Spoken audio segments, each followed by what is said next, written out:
I'm here today with Paul Schofield. Paul is the owner and financial planner of Schofield Associates Financial Planning. Welcome, Paul. Hi. Great. So looking forward to a chat with you. Just kick off, Paul. Tell us a little bit about Schofield Associates, what you're about.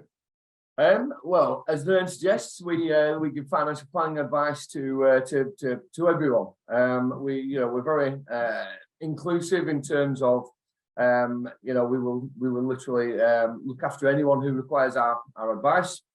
I think personally, I've always sort of worked in the sort of business owner space and sort of high net worth.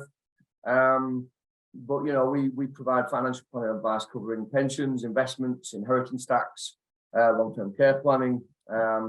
So really, I enjoy working with business owners because being a business owner myself, it's easy to preach what you practice. And there's a journey that people go on with a business, from obviously starting it, growing it, selling it, and then needing an income thereafter. So lots of touch points for us to help. Yeah. And you said you deal with anyone. So your market is wide. What would be the characteristics of a good customer for you? I say we're dealing with anyone just because I never wanted to have a minimum investment amount. The first £1 million case of mine came from a £3,000 ISA. And so I think it would be wrong of us to neglect anyone in that respect. And what I've done is I've grown the advisor team. So we're up to 8 advisors, including myself. And so we've got real capacity there to like I say, to help everyone in the community. Yeah. And what sort of people would you help best? What would people be looking for them to get the most out of Schofield Associates Financial Planning? People who have built or built their own wealth, who require a strategic plan. I think, quite often we meet people who have worked hard, they've built funds, but they've got pensions or investments dotted around in different places, don't really know what's happening with them, how they're performing in comparison to how they should be performing.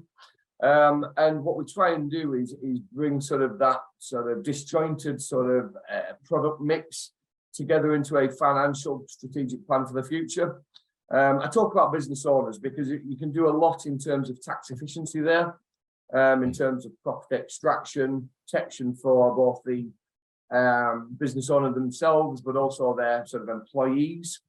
You can look at salary sacrifice, which is something that an employer or a business owner can implement, which can either save them money or be cost neutral to them, but can actually offer a really, really valuable benefit to their employees. And so, when I think about a business owner, we can do all of that side in addition to all of the private financial planning. But we will work hard to help everybody that comes to our door. Yeah. So I guess you're opening up a Pandora's box of opportunities, really. Absolutely. I started the business 10 years ago, and I grew the business organically for many years through networking. And the thing is about what we do, it doesn't matter what sector our clients are in. If they've got wealth that needs to be managed, that they want to grow, or they want to protect it from the corrosive effects of inflation, from the government, the taxman, etc., then we can help them. It really doesn't matter where that money has come from. Yeah. The same strategies work for everyone. Yeah. And what would you say differentiates your business, Paul, from others out there? You know what? I genuinely care about what I do, and I instill that into each and every member of our team. So whether that be the advisor or the people in the back office, who are incredibly important, by the way. I come from a building society background. I was at Skipton Marsden and then the Skipton Building Society for collectively about 17 years. And they drill it into you how important the client is. And so the client, we're a client-centric business. Everything is about the client. Trust is one of our key values. And, I talk about reputation, and it's hard won, easy lost. I also talk about ethics with my advisors, or our advisors, should I say, in that we should always do the right thing. Now, I had a great boss at Skipton Building Society who taught me sort of what I call the family sort of test, and that is whenever a client sat in front of me, I will view them as my brother, my mother, or my grandmother, and I'll advise on that basis. And yes, it means sometimes giving advice that doesn't result in business for the company, but it's the right advice for the client. And what I've found over the years is that is really valued by those clients. You know, I've had referrals off the back of that. And so doing the right thing, again, is at the heart of what we do. And so I'd like to think that stands us apart. You know, we work very, very hard. We know our stuff. Yeah, I'm a geek when it comes to financial planning, but I believe you're allowed to be a geek about your own subject. So caring, knowing what it takes to get the best results for our clients, and an ongoing sort of service. I see our clients as clients for life. That said, I don't rest on my laurels. They'll only be clients for life if we look after them. So again, I've been very keen to invest in the back office to make sure that as the business has grown, that the standards haven't slipped. Yeah. I love that family test. That's brilliant advice. Yeah, no, it and was. That can be applied to any business. Yeah, absolutely, absolutely. You know, treat people as you would want to be treated yourself, but certainly, it works, and it's the right. So what does the future look like, Paul? What are the challenges and opportunities ahead? It's exciting. You know, in the last 10 years, we've grown by more than 20% every year.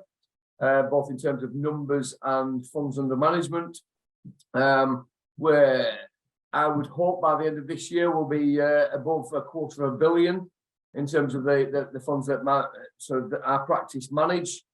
But you know, it's a scalable business as long as you do it at the right times and and with the right care. And so you know, I've got a number of people that I've identified that I would like to join the team this year in terms of both advisors and back office, and conversations are ongoing there. You know, it's a very referable business. You know, if you do the right thing, and you are trustworthy and you deliver results and you help people and help families, people talk about it. And so as long as we continue to invest in the back office and attract the right caliber of advisor, then you know there's no ceiling on this. Yeah. So very positive outlook there, Paul. Absolutely. What are the challenges that you might have to face to help you get there? Yeah, I'd say the challenges tend to be things that are outside of our control, but which we need to be thinking about, preparing for, and proactive with. So markets and HMRC, the government, and sort of the tax planning sort of rules. So you know, I think markets wise, we know from looking back that markets will always deliver better returns than cash over any meaningful time period, but you have bad years. Last year was a really challenging year. Nobody would be surprised to hear that when you think about Russia, the Ukraine situation, the energy crisis, high inflation, rising interest rates, China being locked down, you know, the world's biggest sort of producer of goods. You know, when they are not producing, that hurts the world economy. But you know, my role and our advisors' roles is to be there, talking to our clients, reassuring, explaining this, ensuring that they remember and focus on the key goals and don't let sort of short-term noise affect their longer-term planning. And again, it's about can't DM, you know, make the most of the opportunity. So whilst markets falling can be concerning, it's also an opportune time to obviously get in while things are low, and then we can see great gains. We saw that with COVID. My team and I worked incredibly hard during 2020 whilst lockdown.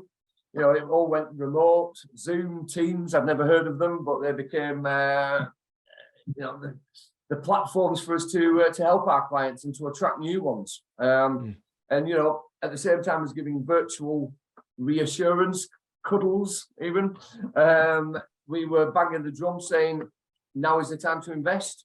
Markets were on the knees, and sure enough, markets flew as soon as the vaccination was developed. So I think markets, they're outside of our control, but it's how we handle it. Again, tax planning. There are changes in tax planning all the time talked about. We've got a very, very strong CRM system, which allows us to interrogate it and pull off client lists. So whether it's a higher rate taxpayer, an additional rate taxpayer, a business owner, clients with inheritance tax issues, if something changes in one of those areas, we will know about it straight away. We will then be on the front foot to help the clients that might need to tweak the planning that we put in place for them. Great stuff. So you've had a very successful decade, Paul. What have you learned along the way about yourself? I've learned lots and still am learning. Every day is a school day. I've thoroughly enjoyed it. I've loved it. There have been moments then when it has been challenging. You know, I think growing pains, I call it. I think, you know, whenever I've got a new member of the team or we've acquired a new business that we've integrated, that's been challenging. But again, similar to the clients, you've got to remember what the overall goal is. What has it taught me about myself? I'm resilient. I'm a damn hard worker. And, you know, I think I'm in the right role. I enjoy what I do. I enjoy my client work. I enjoy the work with the team. I enjoy networking and meeting other like-minded business owners. So yeah, I think it's been a really, really good, enjoyable 10 years. And I'm really, really optimistic and excited for the next 10. I believe we can do more of the same and some. I'm fortunate to have a fantastic team. And, you know, we've tried to build a business and a team that people would want to work with and for. And therefore the sky's the limit for both the business, but also every person that's connected to it. You know, when I look at the team that we have in place, the majority are currently studying. They're doing financial qualifications. And the business supports them with that. You know, we want to be progressive. We want to make sure that we are at the best, we're doing the best that we possibly can. And again, that comes from Skipton Building Society. They had a policy of promoting from within and for investing in their people, and I benefited from that. And so I wanted to make sure that we had the same ethos and gave the same opportunities. Yeah, great stuff. And with the benefit of that hindsight over the last 10 years, what one thing might you do differently if you had that time again? Ooh, that's a difficult one. I'd tell my wife to expect not to see me as often. I think, you know,